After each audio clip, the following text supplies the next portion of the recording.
Hello guys, welcome to my another blog. আর আজকে সকালবেলা কিন্তু দিদি পড়াতে চলে গেছিলো, আর আমার যেহেতু সকালে পড়ানো ছিল না, তাই কিন্তু ঘরবাড়ি ঝাড় দেওয়ার দায়িত্ব আমার ছিল। তাই ফটাফট ঘুম থেকে উঠে একটু লেটই হয়ে গেছিলো, তো যাই হোক 8টা-9টার দিকে উঠেছিলাম, আর তারপরে ফটাফট রেডি হয়ে চলে গেছিলাম আমি পড়াতে। আর আজকে কিন্তু যাকে পড়াতে যাব তারও স্কুলে লেটে যাবে, যার জন্য আমাকে লেটে ডেকেছিলো। তো ফটাফট ঘরবাড়ি ঝাড় দিয়ে একেবারে রেডি হয়ে চান করে চলে গেছিলাম। Good morning. আর দেখো আজকে সকালের ওয়েদারটা গেল তোমার জন্য হাতে লেগে। চলো আবার শুরু। তাই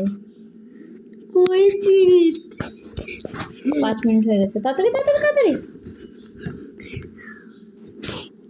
তো গাইস, প্রথমত আমার মুড খুবই খারাপ আজকে, কারণ আমি পড়াতে গেছি, আর পড়াতে যাওয়ার পরে যাকে পড়াতে গেছি তার মায়ের মনে পড়েছে যে আমি তো আগে আগে চলে গেছি, আজকে থাক তাহলে আর পড়াতে হবে কেন, গার্জেনগুলো আগে থেকে ফোন করে বলে দিতে পারো না। লাস্টে বলে এসেছিলাম যে আমি কিন্তু কালকে 4টার দিকে আসবো, উনিও বললো ঠিক আছে তাহলে আমি ঘুম পাড়াবো। আর এখন যাওয়ার পরে বলে কি ঘুম পাড়িয়ে দিয়েছি, আমার তো মনে নেই আমি এই করেছি। কেন আমি এগুলো শুনতে যাবো? ফোন করে বলে দেওয়া গেছিলো যে আমি আজকে পড়াতে আসতে হবে না, বা এই টাইমে এসো না। মানে ফোন দিয়েছে কি, রিচার্জের টাকা কাটে? টাকা তো কাটে না, তাহলে এত সমস্যা কি গার্জেনের আমি বুঝি না।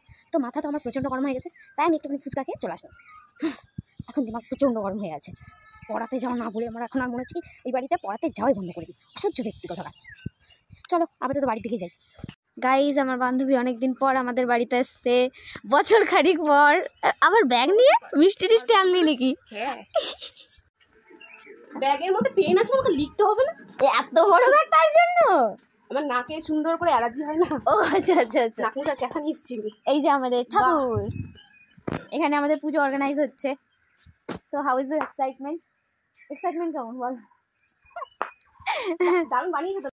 তো বিকালে আমাদের প্ল্যান করেছিলাম সেটা তো হলো না, তো তারপরে পড়াতে চলে গেছিলাম, আর তারপরে চলে এসেছি বাড়িতে। আর বাড়িতে এসে একটা ইনভাইট বাড়িতে যাবো, তার জন্য আমরা কিন্তু বাইরে দাঁড়িয়েছিলাম একটু।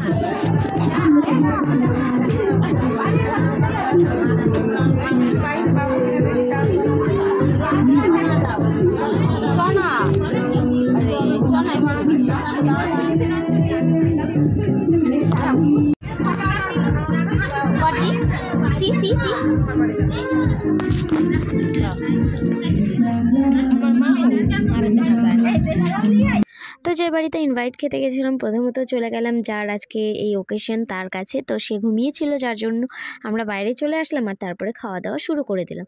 সো আজকের মতো এতটুকুই, দেখা হচ্ছে আবার নেক্সট ব্লগে।